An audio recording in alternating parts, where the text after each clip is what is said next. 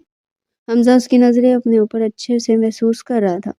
میری بات سنو، وہ اپنے ننھے ہاتھوں سے اس کا ہاتھ تھام چکی تھی۔ حمزہ نے اس کی طرف دیکھا تھا۔ اماں کہتی تھی کہ جو شوہر ہوتے ہیں نا وہ بہت اچھے ہوتے ہیں، تو تم تو میرے شوہر ہو نا، تم تو اچھے ہو نا۔ اس کی بات پر حمزہ کی بولتی بند ہوئی تھی۔ ان کا رشتہ کوئی یہاں میاں بیوی والا نہیں تھا۔ بولو نا، کچھ پوچھ رہی ہوں تم سے۔ اس کے کہنے پر حمزہ نے اس بات میں سر ہلایا تھا۔ تو دیکھو، مجھے وہ بکری کا بچہ بہت پسند ہے، کیا تم مجھے ویسا بچہ لا کر دو گے؟ وہ چہرے پر نرم مسکراہٹ لیے اس کا چہرہ دیکھ رہی تھی۔ حمزہ نے کوئی جواب نہیں دیا۔ بولو نا، تم تو میرے شوہر ہو، تم تو اچھے ہو نا۔ شوہر تو اچھے ہوتے ہیں، بیویوں کی بات مانتے ہیں، کیا تم میری بات نہیں مانو گے؟ لا دوں گا۔ 3 لفظی جواب دیتے اس نے اپنے لبوں پر امڑتی ہوئی مسکراہٹ کو بے مشکل روکا تھا۔ ہرمین اب نارمل ہوتی آرام سے بیٹھ گئی تھی۔ حمزہ نے سکون کی گہری سانس بھری تھی۔ گھر میں داخل ہوتے ہوئے اس کا ہاتھ تھامتے اسے اندر لایا تھا۔ ڈرائنگ روم میں کسی کو نہ پاتے اس نے سکون کی سانس لی تھی۔ اس معصوم کے ساتھ کوئی ظلم ہونے نہیں دے سکتا تھا۔ جو کیا تھا اس کے باپ نے کیا تھا۔ اس معصوم کی اس میں کیا غلطی تھی؟ وہ بھلے سے خون بہا میں آئی تھی، مگر وہ اسے اس ظالم رسم کی بھیڑ چڑھنے نہیں دے سکتا تھا۔ اس کا ہاتھ ہمیں اسے لیے سیڑھی کی جانب بڑھا تھا۔ ہرمین کے سسکنے پر وہ وہیں رک گیا تھا۔ کیا ہوا؟ اس نے نرمی سے اس کا چہرہ دیکھتے سوال کیا تھا۔ پیر میں درد ہو رہا تھا۔ وہ گھٹنے کے بل بیٹھ کر اپنا پیر دبانے لگی۔ ہرمین کو اپنا پیر دباتے دیکھ حمزہ کا چہرہ سرخ ہوا تھا۔ دوسری لمحے وہ جھک کر اسے اپنی گود میں اٹھا چکا تھا۔ وہ اسے گود میں لیے تیزی سے اوپر چڑھنے لگا۔ کوئی اس کی گود میں سے یوں دیکھ لیتا تو طوفان مچا دیتا۔ اس کی گود میں موجود وجود ونی میں آیا تھا۔ اس کے یوں لاڈ اٹھانا کوئی عام بات نہیں تھی، مگر وہ کیا کرتا؟ وہ اپنی رحم دلانہ فطرت سے مجبور تھا۔ وہ چھوٹا وجود اس کی بیوی تھا۔ وہ چاہتے ہوئے بھی اس کے ساتھ ظلم نہیں کر سکتا تھا۔ اسی لیے کمرے میں داخل ہوتے ہوئے نرمی سے اس کو بستر سے لٹاتے اس کے پاس بیٹھا تھا۔ دیکھو میری بات سنو، تم صبح سے سوئی نہیں ہو نا؟ اس نے نرمی سے اسے پوچھا تھا۔ ہرمین نے آنکھیں پٹپٹاتے ہوئے نفی میں سر ہلایا تھا۔ تو دیکھو، تم ابھی تھوڑا سا سو جاؤ، پھر جب اٹھوں گی تو ہم دونوں مل کر کھانا کھائیں گے۔ کھائیں گے نا؟ ہرمین نے ہاں میں سر ہلایا تھا۔ اس کے اوپر بلینکٹ ڈالتا شیشے کی جانب جا کر کھڑا ہوا تھا۔ اب اپنی گھڑی اور شال اٹھا کر سائڈ پر رکھ رہا تھا۔ ہرمین اسے مہارت سے تک رہی تھی۔ وہ اپنی بیوی کی نظریں اپنے اوپر محسوس کر رہا تھا۔ درے، سو جاؤ، پیر کا درد کم ہو جائے گا۔ اس نے مسکراتے ہوئے اپنی بیوی کو ڈپٹا تھا۔ اس کی آواز سن کر ہرمین نے فوراً سے اپنی آنکھیں بند کر لی تھی۔ وہ مسکراتا ہوا شاول لینے کے ایک غرض سے واش روم کی جانب بڑھ گیا تھا۔ تہمینہ بیگم تیزی سے اوپر کی جانب بڑھی تھی۔ نومر ملازمہ سے بنی ہوئی آئی لڑکی کا سننے کے بعد ان کی برداشت جواب دے گئی تھی۔ ان کا لاڈلا بیٹا اس لڑکی کے باپ نے چھین لیا تھا۔ وہ اس لڑکی کو بھون ڈالنا چاہتی تھی۔ ساتھ ہی انہوں نے ملازمہ کو گرم تیل لانے کا بھی بولا تھا۔ وہ حمزہ کے دروازے پر پہنچتی تو اس کا دروازہ تیز تیز بجانے لگی۔ ہرمین جو ابھی سوئی تھی ہڑبڑا کر اٹھی۔ دروازے کو اتنی تیز تیز بجتے دیکھ وہ اچھل کر بیڈ سے نیچے اتری تھی۔ دوسری لمحے وہ تیز قدموں سے دروازے کی جانب جاتے دروازہ کھول چکی تھی۔ تہمینہ بیگم اسے دیکھتی سرخ نگاہوں سے کمرے کے اندر آئی تھی۔ اسے دیکھ کر خون کھولنے میں اضافہ ہوا تھا۔ دوسری لمحے وہ اسے بالوں میں پکڑتی اس کے نازک گالوں پر ایک زوردار تھپڑ جڑ چکی تھی۔ تھپڑ کی تاب نہ لاتے ہرمین زمین پر منہ کے بل گری۔ اس کے چہرے پر بے حد تیز چوٹ آئی تھی۔ وہ زمین پر گرے گرے پھٹ پھٹ کر رونے لگی۔ تہمینہ بیگم زمین پر گھٹنے کے بل بیٹھتی اسے کھڑا کر کے دوبارہ اس کے چہرے پر تھپڑ مار گئی تھی۔ وہ اپنے منہ پر ہاتھ رکھتی دہاڑے مار مار کر رونے لگی۔ کہاں ہو شوہر صاحب؟ کہاں ہو شوہر صاحب؟ دیکھو، آ جاؤ جلدی سے۔ وہ چلا چلا کر حمزہ کو بلا رہی تھی۔ اتنے لوگوں میں سے صرف حمزہ سے اپنائیت محسوس ہو رہی تھی۔ نوعمر ملازمہ ہنستے ہوئے یہ سب دیکھ رہی تھی، جبکہ تہمینہ بیگم اسے حمزہ کو ان لفظوں سے بلاتے دیکھ اور غصے میں آئی تھی۔ دوسری لمحے وہ اسے بالوں سے پکڑ کر کھڑا کرتی۔ ملازمہ سے وہ گرم تیل لے کر اس کی ہتھیلی آگے کرتی۔ اس کی ہتھیلی پر وہ تیل ڈال چکی تھی۔ ایک فلک شگاف چیخ ہرمین کے لبوں سے جاری ہوئی تھی۔ دوسری لمحے وہ اپنے ہاتھ پر پھونک مارتی چیخ چیخ کر رونے لگی۔ حمزہ باہر سے آتی آوازوں پر جلدی جلدی کپڑے پہنتا باہر آیا تھا۔ باہر کا منظر اس کی آنکھیں سرخ ہوئی تھی۔ دوسرے لمحے وہ بھاگ کر حرمین کے پاس گیا تھا۔ حرمین کا سرخ بازو دیکھ اس کی آنکھوں میں خون اتر آیا۔ دیکھو میاں صاحب انہوں نے میرے ہاتھ کا کیا کیا، دیکھو میاں صاحب انہوں نے میرے ہاتھ کا کیا حال کیا۔ حرمین نے ہچکی لیتے اسے اپنا سرخ پڑتا ہاتھ دکھایا تھا۔ اس نے اپنی سرخ نگاہیں تہمینہ بیگم پر گاڑی تھی، جو کینہ تو اس نگاہوں سے حرمین کو دیکھ رہی تھی۔ امی یہ کیا کیا آپ نے؟ اس نے تیز لہجے میں اپنی ماں سے سوال کیا تھا۔ وہی کیا جس کی یہ حقدار تھی۔ اس کے باپ نے میرے باپ کو کھا لیا، یہ اس گھر میں سکھی کیسے رہ سکتی ہے؟ میں اسے گھر میں کبھی بھی سکون سے رہنے نہیں دوں گی۔ امی اس کے باپ نے کیا جو کیا اصولاً بدلہ اس کے باپ سے لینا چاہیے، اس سے نہیں۔ اس کی کیا غلطی ہے؟ اتنی سی ہے یہ، آپ ایسا کیسے کر سکتی ہیں؟ اس کے لہجے میں زمانوں کا دکھ بولا تھا۔ اسے اپنی ماں سے یہ امید نہ تھی۔ تم اس ونی میں لڑکی کے لیے اپنی ماں سے بدتمیزی کرے ہو۔ تہمینہ بیگم کو صدمہ پہنچا تھا۔ بیوی ہے یہ میری، جس میں آئی ہے نا، اب یہ میری بیوی ہے اور میں اس کے ساتھ ظلم بالکل بھی برداشت نہیں کروں گا۔ اور یہ بات اب آپ بھی سمجھ لیں اور سب کو بھی سمجھا دیں۔ آج برداشت کر لیا، لیکن آج کے بعد اگر میری بیوی کے ساتھ کسی نے بھی کچھ کیا تو مجھ سے برا کوئی نہیں ہوگا۔ سرخ لہجے میں وہ گراتا ہوا کہیں سے بھی حمزہ علی شاہ نہیں لگا تھا۔ مگر یہ تمہارے بھائی کے خون کے بدلے آئی ہے، تم اس کے ساتھ اتنا اچھا رویہ کیسے رکھ سکتے ہو؟ امی وہ میری بیوی ہے اور میں اپنی بیوی کو کسی برے حال میں یہاں نہیں چھوڑوں گا۔ میری بات آپ غور سے سن لیں۔ میری بیوی کے ساتھ اگر دوبارہ کسی نے کوئی بھی ظلم کرنے کی کوشش کری تو میں اسے چھوڑوں گا نہیں، وہ تیز لہجے میں بولا تھا۔ تہمینہ بیگم سرخ نگاہوں سے اس کا چہرہ دیکھتی تیز قدموں سے اس کے کمرے سے نکل گئی تھی۔ وہ کمرے کو لاک کرتا تیز قدموں سے حرمین کے پاس آیا تھا۔ شوہر صاحب، شوہر صاحب، دیکھو تمہاری ماں نے میرے ہاتھ کا کیا حال کیا ہے۔ وہ روتے ہوئے شکوہ کینہ نگاہوں سے حمزہ کو دیکھتی اسے اس کی ماں کی شکایت کر رہی تھی۔ حمزہ کے لبوں پر مسکراہٹ پھیل گئی۔ حرمین اسے ہنستے دیکھ ناراضی سے رخ موڑ گئی۔ ایک تو پہلے ہاتھ میں اتنا درد ہو رہا ہے، اوپر سے شوہر صاحب میرا مذاق اڑا رہے ہیں۔ اس کے منہ سے اپنا اتنا پیارا نام سن حمزہ کا چہرہ کھلنے لگا تھا۔ وہ شوہر صاحب کرتی اسے بڑی اچھی لگی تھی۔ وہ تیز قدموں سے ڈریسنگ روم کی جانب بھاگا تھا۔ تھوڑی دیر میں وہ میڈیکل باکس لیے باہر آیا تھا۔ اب وہ زمین پر بیٹھے نرمی سے اس کے ہاتھ کے زخم پر وہ ٹیوب لگا رہا تھا۔ دیکھنا یہ صبح تک بالکل ٹھیک ہو جائے گا اور یہ داغ بھی صبح تک چلا جائے گا۔ نہیں جائے گا شوہر صاحب، دیکھو میرا اتنا پنک پنک ہاتھ تھا، پورا لال کر دیا آپ کی امی نے۔ وہ شکوہ کناں نگاہوں سے دوبارہ سے اس کی اماں کی شکایت کرنے لگی۔ وہ مسکرا کر اسے دیکھتا اس کی ہتھیلی کو اپنے ہاتھ میں لیتا اس کے زخم پر اپنے لب رکھ گیا تھا۔ 8 سالہ حرمین کو اس وقت اس بوسے کا مطلب معلوم نہیں تھا، مگر پھر بھی اس کے گال کسی گلاب کی مانند کھلنے لگے تھے۔ حمزہ اسے گلاب کی مانند لال پڑتے دیکھ گہری سانس بھر کر رہ گیا۔ وہ بھی بری طرح رونے میں مصروف تھی۔ ٹیوب لگانے کے بعد ہاتھ میں جلن تھوڑی کم ہوتی محسوس ہوئی تھی، مگر گالوں میں اب بھی بے تحاشا درد ہو رہا تھا۔ تہمینہ بیگم نے بڑی بے دردی سے اس کے چہرے پر تھپڑ مارے تھے۔ وہ اپنی ماں کی انگلیوں کے نشان اپنی بیوی کے گال پر دیکھتا لب بھینچ کر رہ گیا تھا۔ دوسری لمحے وہ اس کے گال پر بھی ٹیوب لگا رہا تھا۔ سوری میری چھوٹی سی بیوی، آئندہ ایسا نہیں ہوگا۔ وہ نرمی سے اسے گود میں اٹھا کر بستر پر بٹھاتے اس کے ساتھ بیٹھا تھا۔ نہیں، میرا شوہر صاحب برا ہے، وہ نروٹھے لہجے میں اسے کہتی رخ موڑ گئی تھی۔ حمزہ کے لبوں پر مسکراہٹ پھیل گئی تھی۔ چھوٹی بیوی عمر میں چھوٹی ضرور تھی مگر روٹنے میں ماہر تھے۔ اچھا میری چھوٹی سی بیوی، میں کان پکڑ کے معافی مانگتا ہوں، معاف کر دو۔ وہ کان پکڑ کر اس کے سامنے آیا تھا۔ نہیں، ہم اپنے شوہر صاحب کو صرف ایک ہی شرط پر معاف کرے گا، نہیں تو ہم معاف نہیں کرے گا، وہ کہتے دوبارہ سے رخ موڑ گئی تھی۔ حمزہ گہری سانس بھر کر اس کے سامنے آیا تھا۔ بولو کیا شرط ہے؟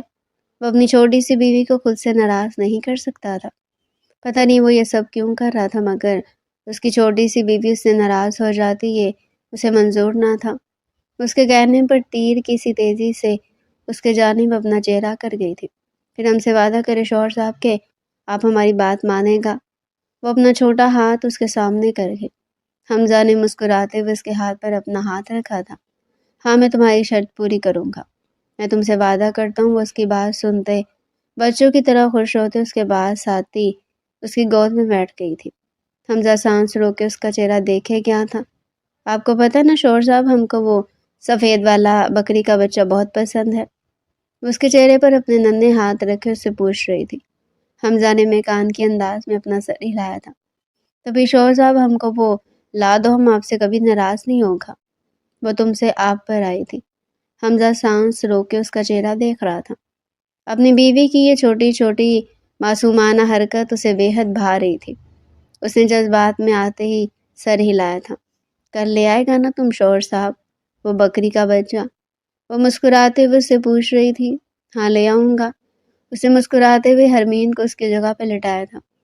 چلو اگر کل بکری کا بچہ چاہیے تو فٹافٹ سے سو جاؤ، پھر میں کل وہ سفید والی بکری کا بچہ لے کر آؤں گا۔ شوہر صاحب کل پکا لے آؤ گے نا آپ؟ اس نے بڑی آس سے حمزہ سے دوبارہ سوال کیا تھا۔ حمزہ نے مسکراتے ہوئے اس بات میں سر ہلایا تھا۔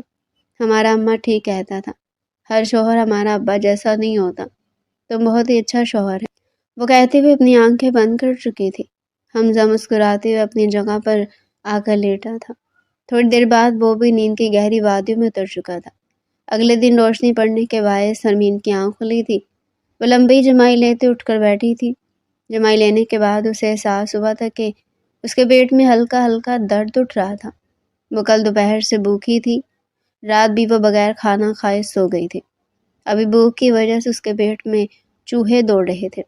ابھی اگر وہ کھانا نہ کھاتی تو ضرور وہ بھوکوں مر جانے والی تھی۔ بھوک اسے برداشت نہیں ہوتی تھی، نہ جانے کل سے وہ کیسے بھوکی بیٹھی ہوئی تھی۔ اس نے لمبی جمائی لیتے حمزہ کو دیکھا تھا جو گہری نیند سونے میں مصروف تھا۔ وہ اپنے ننھے ننھے ہاتھوں سے اس کے چہرے پر ہاتھ رکھ اسے جگانے لگی۔ شوہر صاحب اٹھ جاؤ، دیکھو دوپہر ہو گیا ہے۔ جھوٹ بولنے میں تو ویسے بھی ماہر تھی، اور مطلب کا ٹائم پر تو وہ ایسے جھوٹ بولتی تھی کہ بندہ بھی پناہ مانگے۔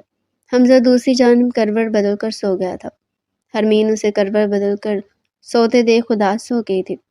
دوسری لمحے وہ دوبارہ سے اس کے چہرے پر ہاتھ رکھتی اسے اٹھانے لگی تھی۔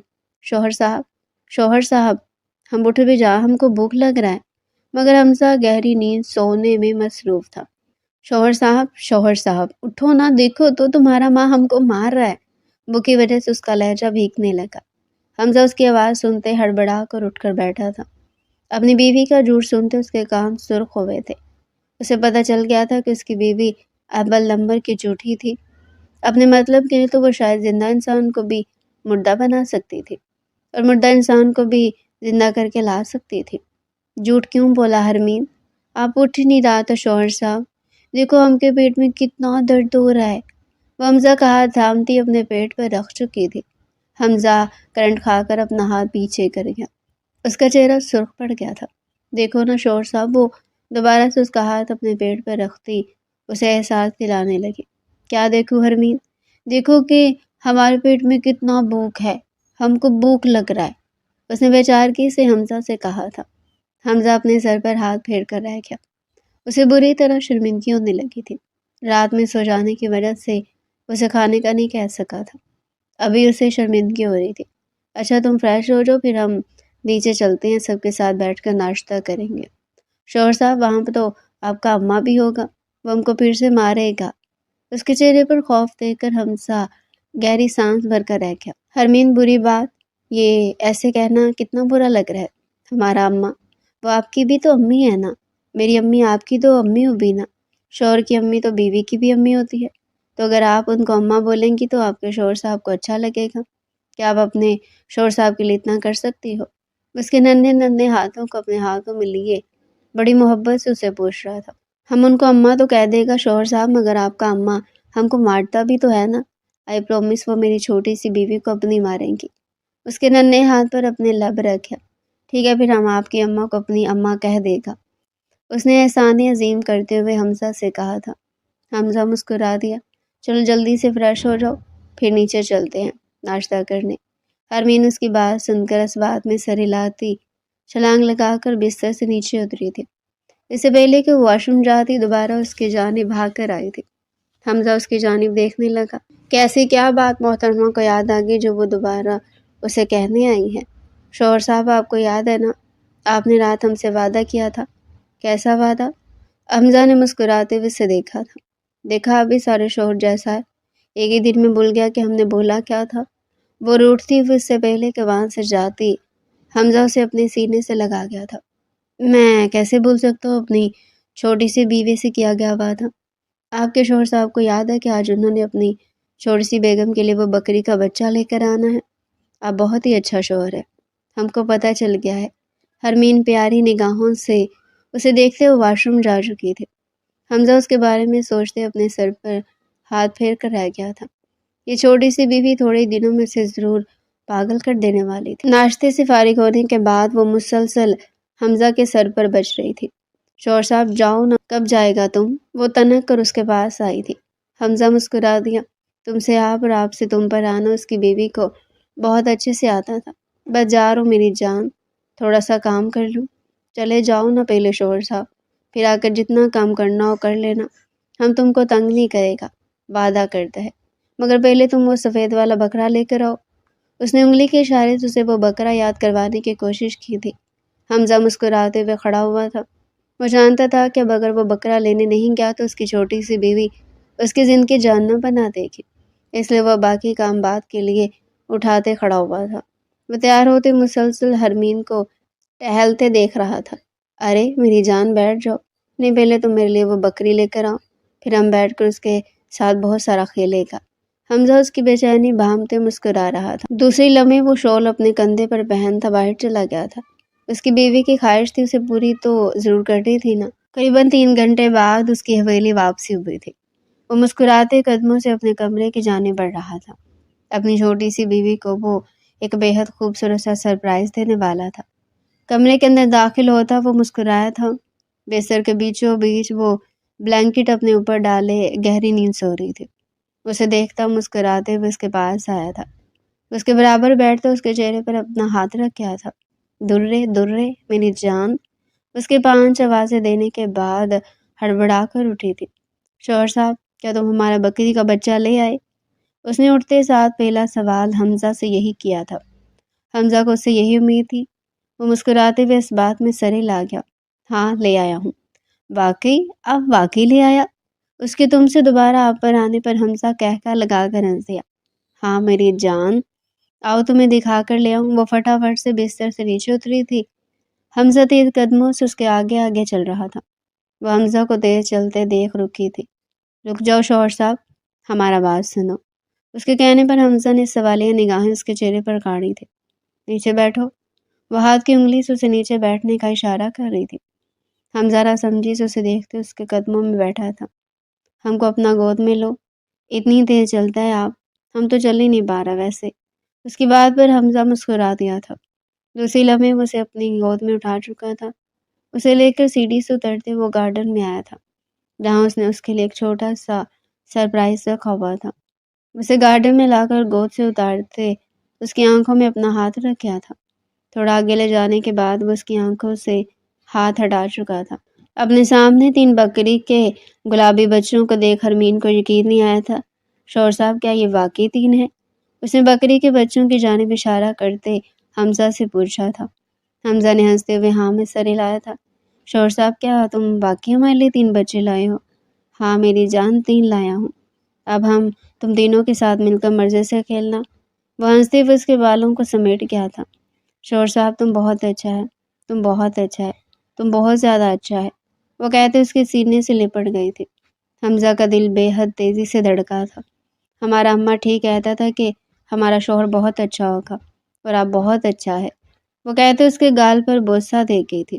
حمزہ کا دل تیزی سے دھڑکنے لگا۔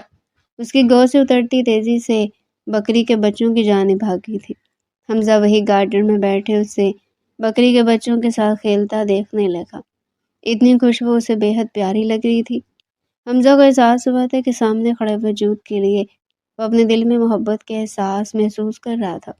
اس کی بیوی تھی، وہ یہ محسوس کر سکتا تھا۔ اس کے لبوں پر بے حد خوبصورت مسکراہٹ پھیل گئی تھی۔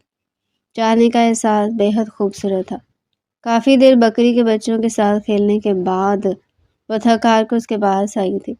حمزہ اسے دیکھتے مسکرایا تھا۔ تھک گئی میری چھوٹی سی بیوی؟ اس کے چہرے پر ہاتھ رکھتا اس کے بال سمیٹ گیا تھا جو پھیل کر اس کی پیشانی سے چپک گئے تھے۔ اوپر چلیں اب؟ اسے نرمی سے حرمین سے پوچھا تھا۔ ہم کے پاؤں میں بہت درد ہو رہا شوہر صاحب، ہمیں اپنے گود میں اٹھا کر لے جاؤ۔ اسے آنکھیں بند کرتے سفید جھوٹ حمزہ سے بولا تھا۔ اسے حمزہ کی گود میں بہت مزہ آتا تھا اور حمزہ سمجھ چکا تھا کہ اس کی بیوی اس سے جھوٹ بول رہی ہے۔ وہ مسکراتے ہوئے جھک کر حرمین کو اپنی گود میں اٹھا چکا تھا۔ سیڑھی چڑھتے ہوئے اسے تہمینہ بیگم نے دیکھ لیا تھا۔ ان دونوں کو یوں دیکھتے مینا بیگم کا چہرہ سرخ ہوا تھا۔ انہیں اپنا بیٹا جورو کا غلام بنتے ہوئے پسند نہیں آیا تھا۔ وہ اتنی چھوٹی سی لڑکی کے لیے جورو کا غلام بن جائے گا، یہ تو ان میں سے کسی نے بھی نہیں سوچا تھا۔ وہ کمرے میں داخل ہوتے نرمی سے اسے بستر میں لٹا چکا تھا۔ بھوک لگ رہی ہے میرے بچے کو؟ اس کے پاس بیٹھتے نرمی سے اسے پوچھنے لگا۔ وہ نفی میں سر ہلائے اس کے ہاتھوں کو تھام گئی تھی۔ ہم کو نیند آ رہا شوہر صاحب، ہم کو سلا دو۔ اس نے آنکھیں بند کرتے حمزہ سے کہا تھا۔ حمزہ نرمی سے اس کے بالوں میں انگلیاں پھیرنے لگا۔ تھوڑی دیر میں حرمین گہری نیند میں جا چکی تھی۔ اس کا چہرہ دیکھتے مسکرایا تھا۔ دوسری لمحے وہ جھک کر اس کی پیشانی چوم گیا تھا۔ تم اتنے ٹائم سے میرے بےحد پاس ہو چکی ہو، اب میں تمہیں چاہ کر بھی خود سے دور نہیں کر سکوں گا۔ وہ کہتے دوبارہ سے اس کی پیشانی چوم گیا تھا۔ آگے کیا ہونے والا تھا یہ تو آگے ہی پتہ چلنا تھا۔